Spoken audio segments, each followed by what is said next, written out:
Program makan bergizi gratis di Kota Palembang sudah mulai diterapkan di beberapa sekolah di Kota Palembang.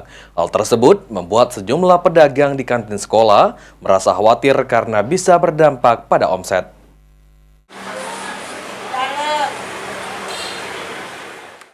Program makan bergizi gratis di Kota Palembang sudah mulai diterapkan.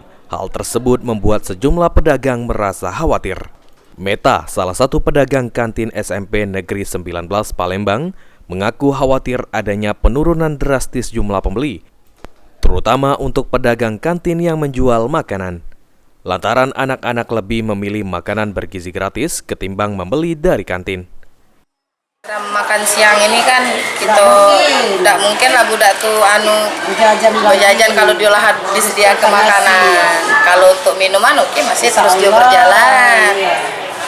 Kalau untuk makanan tuh dikhawatirkan kayak takutnya budak tidak berjajan gitu deh. Pendapatannya dari sinilah mereka ini. Senada juga dikatakan pedagang lainnya, ada program ini membuat kantin mulai sepi pembeli. Bahkan dampak yang dirasakan para penjual ini sangat signifikan untuk sementara waktu.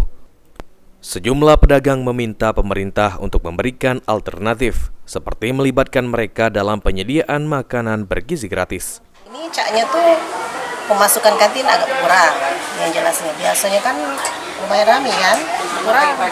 Biasanya anak-anak pagi-pagi sudah penuh kantin ini pagi-pagi pas masuk itu. Ini sekarang untuk sarapan yang jelas mereka kan. Nah ini hari ini kurang. Kurang. Pengaruh terutama yang jualan nasi, pasti kan. Tapi kalau jualan ini mungkin tidak banyaknya sih dampaknya.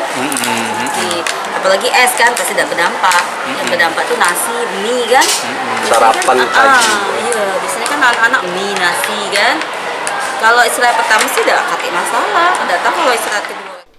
Lutfi, Pal TV.